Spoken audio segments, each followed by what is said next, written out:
Hey folks, welcome back to episode 3 of our Thanksgiving extravaganza. And guys, we're going to be making another simple dish, and this is going to be our pumpkin pie. Now, this is pumpkin pie with a bit of a twist because it's actually going to be a cheesecake. Now, I know for you purists, that's probably a big no-no, but as much as I like pumpkin pie, I am also a huge fan of cheesecake, so I figured let's just combine the two and have something a little bit different. Now guys, if you're liking any of the content on the channel, by all means guys, please feel free to hit that like, subscribe, or that little dinner bell thingy so you can know when the next video hits the old YouTube universe. Now, as many of you may know by now, I do not like to bake. I'm not very good at it, and since it's dangerous to my health to learn how to make a cheesecake, I'm actually going to bring in my assistant to do it for me. Alright folks, with all that being said, let's walk through the ingredients, but before that, B-roll.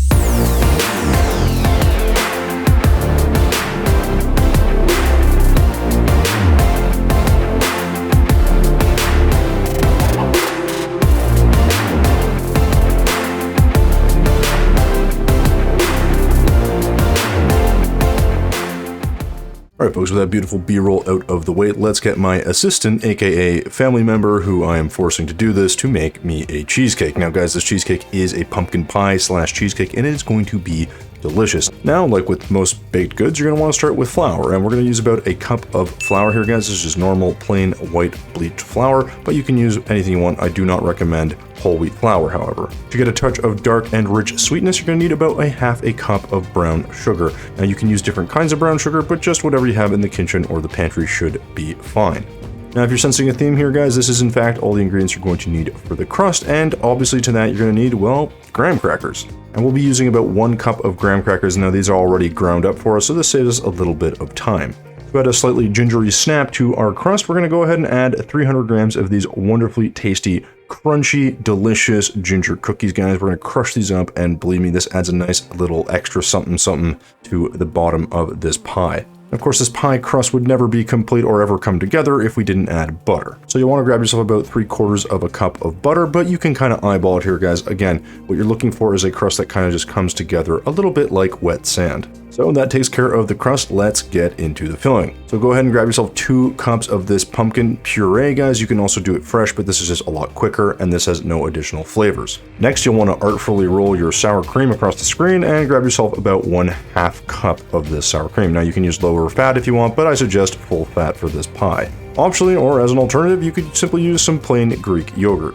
However, what's not optional is going to be cream cheese. Full fat, 1.5 bricks, which is going to be about 375 grams of cream cheese, guys.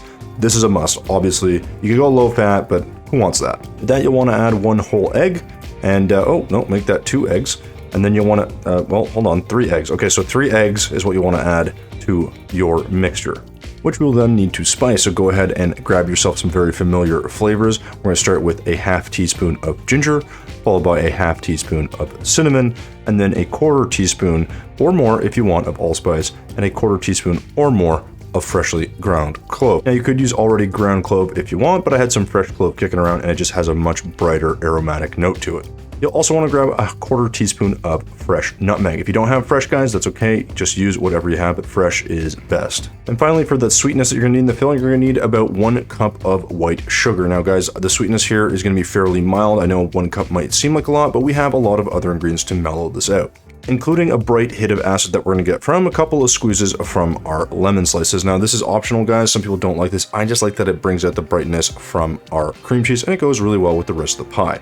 Now, with the ingredients covered and my assistant unsure what to do with their hands, let's get to the prep. So I'll just zoom off to the side here and grab ourselves a bowl, which we're going to then put our butter in. Now, and we need to melt this butter, so just go ahead and pop this in the microwave for about 15 to 20 seconds until, well, mostly melted. Should look something a little bit like this. Next, we're gonna grab 2 more bowls because we need to separate our eggs. So go ahead and separate the yolk and the whites from each egg, guys. Again, just be careful here not to spill into each. It's not a big deal if you do, but it's a lot easier if you're a bit careful. With your eggs perfectly separated and no eggshell in sight, it is time to move to the next step, which is going to be you grabbing yourself a large bowl, which you'll add your ginger cookies, of course, making sure no hungry onlookers steal any. With the cookie thief thoroughly scolded, add the rest of your cookies and go ahead and prepare to mash these. Now, as you can see, guys, these are very thin, so you're going to need a little bit of work just to crush them, but you know what? Grab yourself a mortar and pestle, use your hands, use whatever tools you have, or use a food processor should you have one. Regardless of the tool of choice, you should have some crumbs that look very much like this, almost like a fine sand,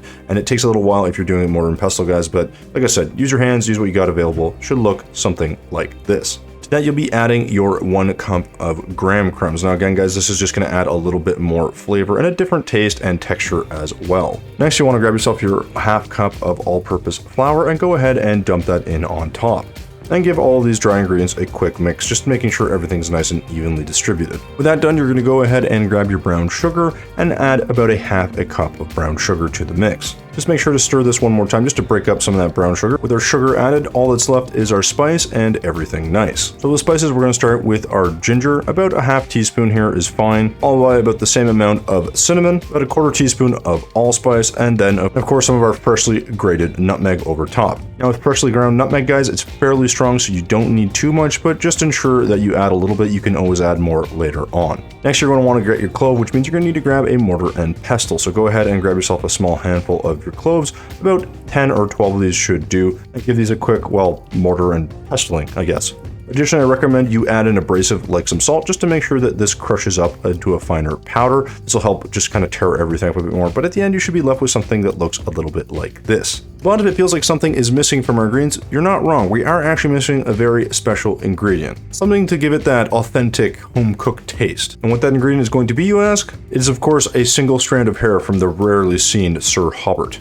Okay, all jokes aside, go ahead and add your butter to the mixture. This should give you this sort of wet sand consistency that we were talking about earlier. Should look something a little bit like this once it all comes together. Should be fairly loose, but as you press it down, it should stick together in a nice sort of tight bundle.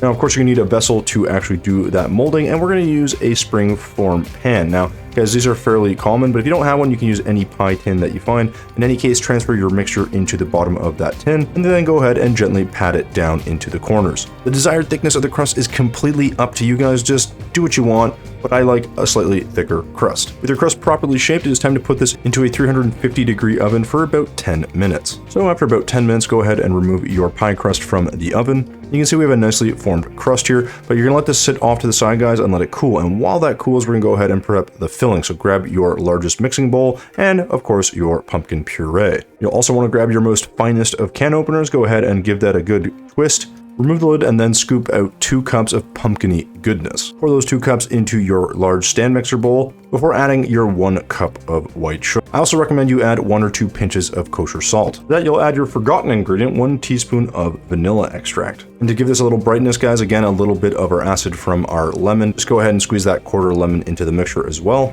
And now it's time to add our egg yolks. So here we have 3 egg yolks. Just go ahead and drop those into the mixture as well. With the eggs added, it's time to grab yourself a ½ cup of your sour cream. Now again, you could replace this with yogurt should you choose. However, non-negotiable, you must add your cream cheese to this mixture, guys. Again, full fat, about 375 grams of your cheese. It looks like a lot, but believe me, you are not going to regret it once you have this mixture all put together. With the cheese in, it is time to add some spices. So go ahead and grab yourself a ½ teaspoon of ginger, ½ teaspoon of cinnamon, a ⁻4 teaspoon of allspice, followed by our freshly ground clove, and of course a good helping of our nutmeg, or a small helping if you're not a big nutmeg fan. In any case, with all our desired ingredients in the pot, it is time to go ahead and give this a quick mix in the stand mixer. What you're going to want to do is on low setting just to incorporate it. You can use the paddle like we did, or you can decide to use the whisk. Either works fine, guys. Just let this incorporate. It takes about 3 to 5 minutes. With that done, transfer this into a new bowl because you're going to need this bowl to whisk up some egg whites. So make sure you have your whisk attachment on and go ahead and add your egg whites to the bowl.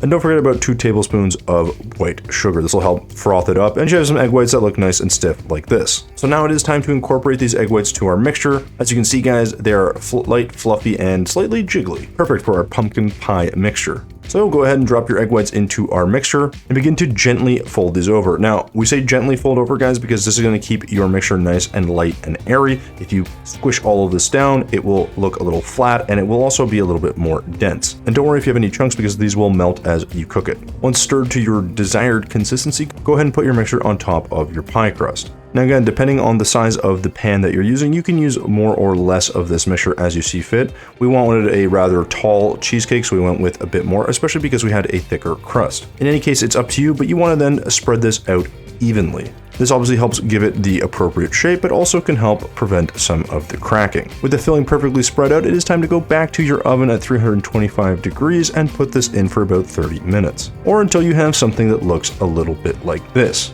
Now, full disclosure, this has been resting on the counter for about 2 hours. In any case, it is time to release the pie from its prison to reveal its cheesecakey goodness. And we're pretty happy with this, so we're going to go ahead and give this a quick slice, guys. Now, again, this was still a little bit on the warm side, so unfortunately this will melt a little bit if you don't let it cool all the way. In any case, go ahead and grab yourself a nice big slice. Let's look at that cross section. Now, as you can see, guys, this needed a little bit more time resting because it's still a little bit melted. So patience is definitely recommended. But we got things to do and we've already cut the pie, so let's go ahead and plate this up. So on your most IKEA-ist of plates, go ahead and place down one slice of your pie, top it with the very traditional and very necessary whipped cream, and yes, 1 dollop is mandatory, just like so, there we go. And then optionally go ahead and sprinkle on a touch of cinnamon, as well as optionally grabbing yourself a block of dark chocolate and grating that over top. Now these both give it a bit more color, but it also gives it an extra little bit of taste. I do think the chocolate actually goes a long way in tying all of this together. And with that, guys, you should have a beautiful slice of pumpkin cheesecake. It's got its foot in traditional and non-traditional, but I promise you it is going to be